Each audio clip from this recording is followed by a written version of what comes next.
इंदौर में मैं आज एक ऐसे शख्स के साथ आपका परिचय कराने जा रहा हूं जिन्होंने डायमंड ज्वेलरी में डिजाइनिंग कर कर एक मुकाम पाया। 40-45 साल विदेशों में रहे और आधुनिक जैनिज्म पेंटिंग और उस फील्ड में उन्होंने एक गजब का मुकाम पाया है और उस शख्स का नाम है योगेन सेठी।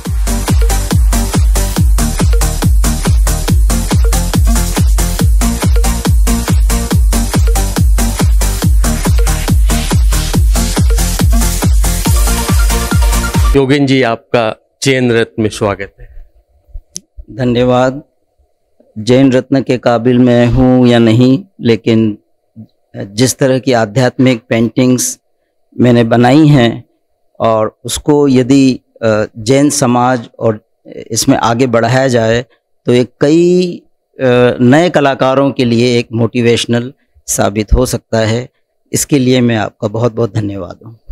योगेन जी, मैं आपके स्टूडियो में आया, मैंने आपके चारों बगल जो ये पेंटिंग्स देखी, इनके क्या अर्थ निकलते हैं या केवल रंगों के द्वारा इसको खेला गया है? रंगों को संजोना और उनको किस जगह किस तरीके से लगाना, ये कलाकार की ही कला होती है। पिछले 25 साल से जब मुझे आध्यात्मिकता और मुझे ऐसा रियलाइजेशन हुआ कि क्या हम जैन दर्शन को पेंटिंग्स में उतार सकते हैं मॉडर्न टेक्निक के हिसाब से, तब से मैंने ये पेंटिंग्स मॉडर्न टेक्निक्स की जैन दर्शन के ऊपर बनाना चालू की। हॉलीवुड के स्टार्स आपकी ज्वेलरी को पहना करते हैं। डिजाइनर ज्वेलरी के रूप में आपने जो डायमंड में काम किया, उसमें आपको क्या क्या उपलब्धियां मिली?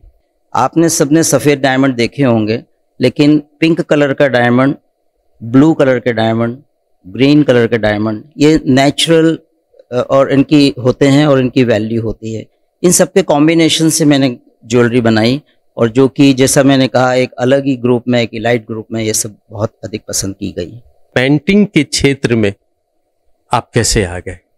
अपनी उम्र के 15 वर्ष से ही जो मुझे याद है, मैं अच्छे लेवल की पेंटिंग्स मैंने बनाई थी। उसके बाद में पेंटिंग्स में काम करते करते काफ़ी वर्ष हो चुके थे। तत्पश्चात आध्यात्मिकता की तरफ मेरा मोड़ जब हुआ, जब मैं पहली बार मुझे आचार्य श्री विद्यासागर जी महाराज के दर्शन कराने के लिए मुनि श्री क्षमा सागर जी महाराज खुद अपने साथ में ले गए और उन्होंने मुझे उनका इंट्रोडक्शन दिया कि ये योगेन जी हैं और ये डायमंड में डील करते हैं।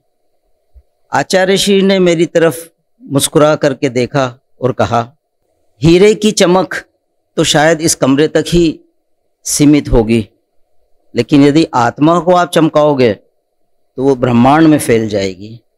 वो बात मेरे दिमाग में इस कदर बैठ गई। अल्टीमेटली मैंने उसको कैनवास पर उतारा और उसकी पेंटिंग बनाई और वो काफ़ी प्रचलित हुई और एक बहुत बड़े घराने में एक कलेक्शन के रूप में चली भी गई वो। और एक के बाद एक पिछले 25 वर्ष में मैंने जैन सिद्धांत के करीब 100-200 सब्जेक्ट्स ले करके हर एक को मैंने कैनवास पर उतारा। आत्मा को आप कैनवास पर कैसे बना सकते हो, मेडिटेशन को, ध्यान को आप कैनवास पर किस तरह से प्रेषित कर सकते हो, कषाय है तो कषाय जैसे भावों को आप कैसे कैनवास पर उतार सकते हो। इस तरह के सब्जेक्ट्स ले करके मैंने कैनवास पर बनाए हैं। मैंने हर मीडिया में काम किया है, जैसे पेंसिल स्केच में, फिर वाटर कलर्स में, फिर ट्रांसपेरेंट वाटर कलर्स में और ऑयल पेंटिंग्स में और अभी इन दिनों एक्रेलिक आर्ट में। आपने पेंटिंग्स की एग्जीबिशन वगैरह भी कभी लगाई है क्या? 30-35 साल से मेरी एग्जीबिशन लगी हुई है।